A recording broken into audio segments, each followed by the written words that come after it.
तो welcome back मेरे प्यारे स्टूडेंट्स। हम आशा करते हैं कि आप सभी स्वस्थ होंगे और पढ़ाई लिखाई कर रहे होंगे। आप सभी का बहुत बहुत स्वागत है, बहुत बहुत अभिनंदन है, वंदन है, हल्दी है, चंदन है। और आज का जो हमारा एनसीईआरटी का टॉपिक होने वाला है वो है आवेशों की निकाय की स्थितिज ऊर्जा। तो देखिए शुरू करते हैं। तो वेरी वेरी वेलकम एक बार फिर से आपका, और श्री गणेशाय नमः, भगवान जी का नाम लेके शुरू करते हैं। क्या है टॉपिक? क्या है टॉपिक? है आवेशों की निकाय की स्थितिज ऊर्जा। आवेशों की निकाय की स्थिति ऊर्जा क्या होती है कि समझो बात को। कोई निकाय है आवेशों का, आवेशों का निकाय है मतलब उसमें क्या है? आवेश है। उसमें क्या है? आवेश है। जैसे मान लो एक आवेश है Q1 है, दूसरा Q2 है, तीसरा Q3 है। ऐसे बहुत सारे एक आवेश कहीं पे रखे हों, उसको कह देंगे कि ये आवेशों का निकाय है। सिंपल सी डिफिनेशन रहेगी कि आवेशों के निकाय की स्थिति ऊर्जा क्या होती है। आवेशों के निकाय को बनाने में जो हम कार्य करते हैं वही कार्य क्या होता है? उसकी स्थिति ऊर्जा कहलाता है। समझो, डिफिनेशन से लिख लेते हैं फिर कॉन्सेप्ट पे चलते हैं। क्या है? आवेशों के निकाय को बनाने में, आवेशों के थोड़ा सा इसकी थिकनेस को बढ़ाते हैं। आवेशों के निकाय को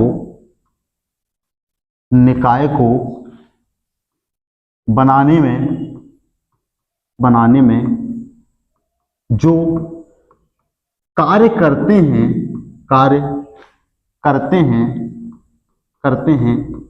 वही कार्य स्थितिज ऊर्जा के रूप में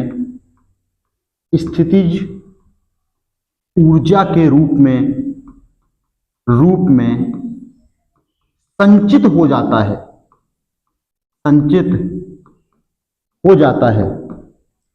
हो जाता है और उसी कार्य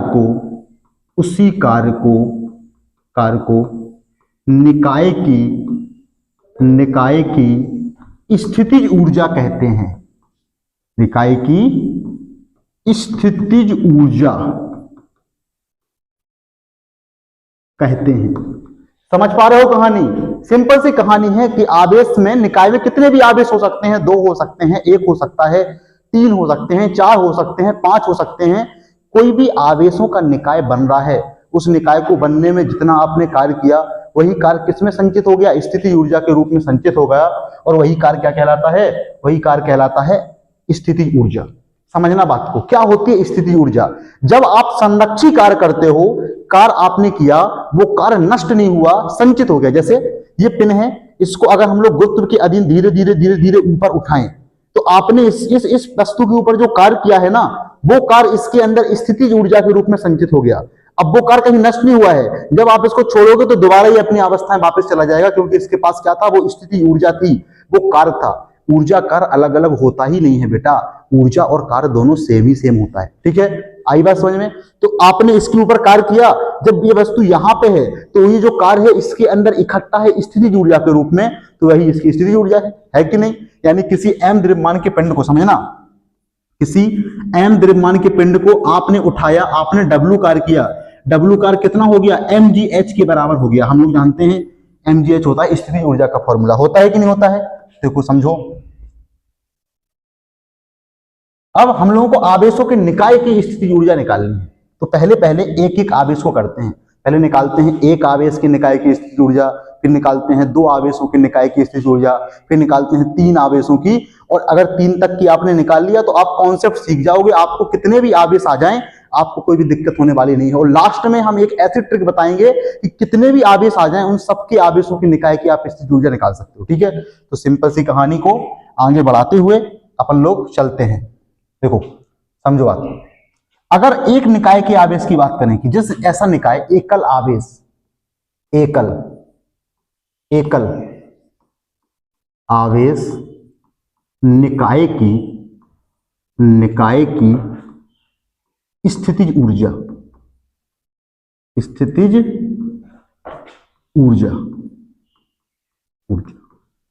एक ऐसा निकाय है जिसमें सिर्फ Q1 आवेश है। क्या है? Q1 आवेश, सिर्फ और सिर्फ एक आवेश है।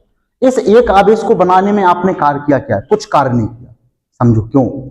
जैसे हम कहते हैं कि जब कोई Q आवेश रखता है, कैपिटल Q आवेश रखा है, इसका एक अपना विद्युत क्षेत्र है, इसका एक अपना क्या है? विद्युत क्षेत्र है।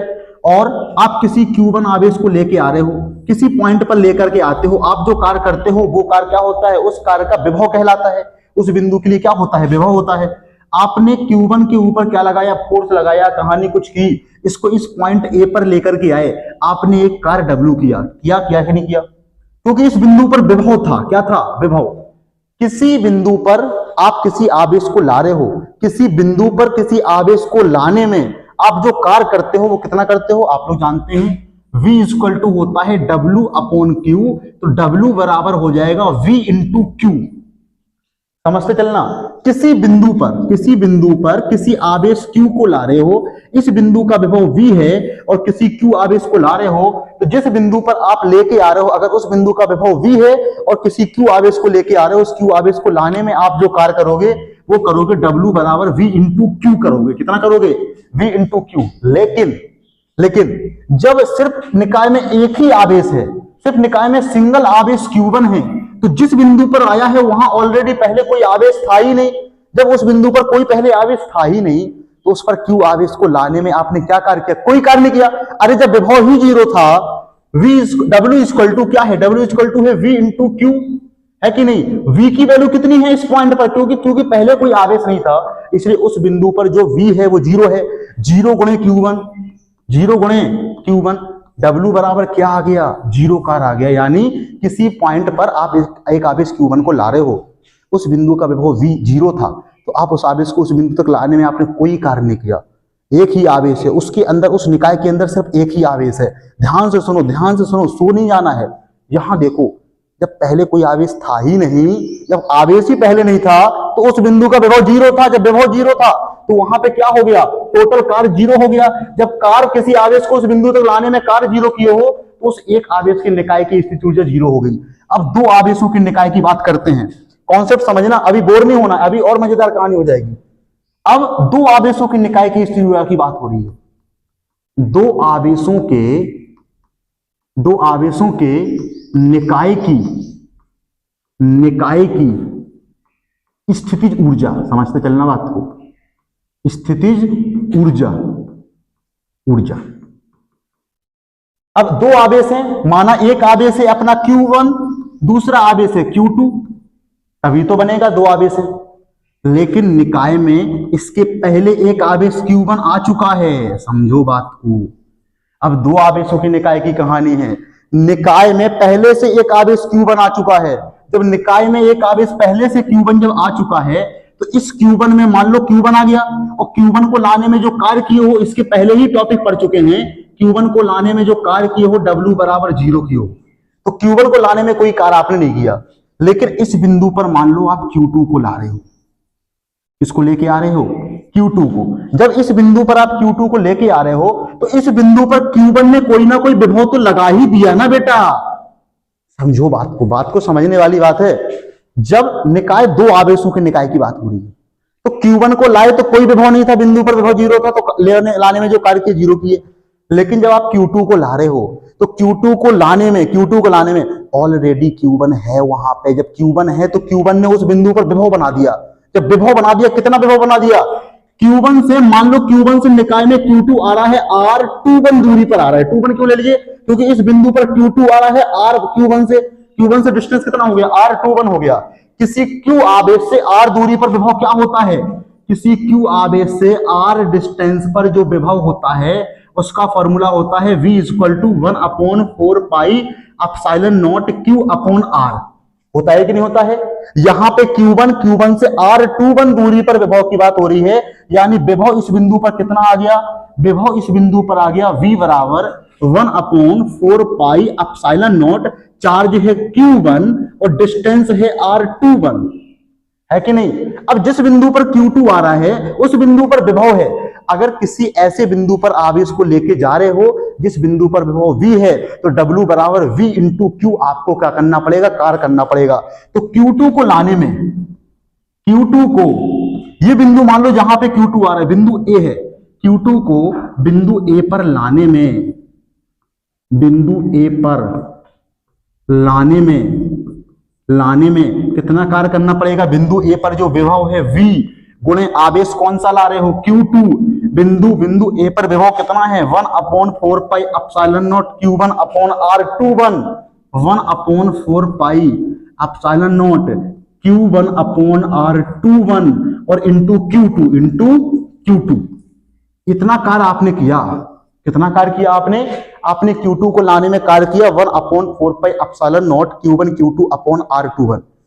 Q1 को लाने में कोई कार्य नहीं किए, Q2 को लाने में इतना कार्य किए। टोटल कार्य कितना किए दो आवेशों के निकाय को बनाने में?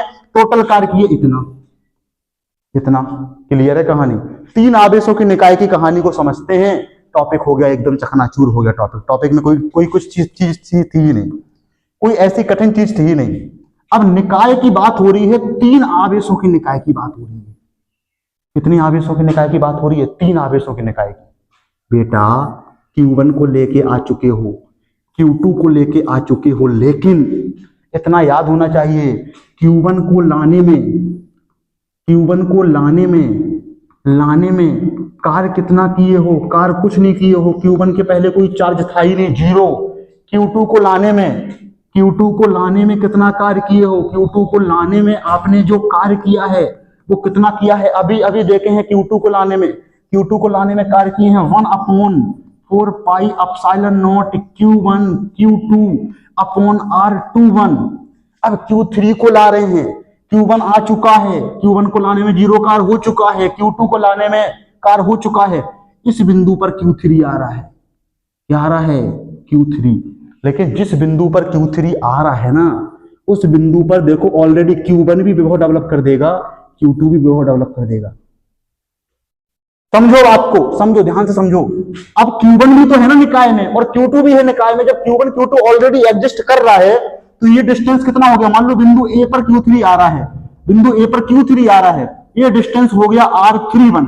Q3 आ रहा है तो R1 तो 31, ये हो गया R32। डिस्टेंस के सिस्टम से कहानी को समझो। अपन लोगों ने वेक्टर में ऑलरेडी समझ चुका है कहानी। जब हम लोग पढ़ रहे थे कूलाम के नियम का सदिश रूप, तो ये R31 R21 की कहानी अपन लोगों ने समझी थी। हम ऐसी आशा करते हैं कि आप लोग लेक्चर्स को शुरुआत से देखते आ रहे हो, तब जाके यहां पहुंचे हो। अगर डायरेक्ट यहां को देख रहे हो तो भी समझ में तो आएगा ही आएगा, क्योंकि हम समझा रहे हैं। अगर हम समझा रहे हैं तो समझ में तो आएगा ही। चलो Q3 को लाते हैं। इस बिंदु A पर टोटल विभव कितना है? V।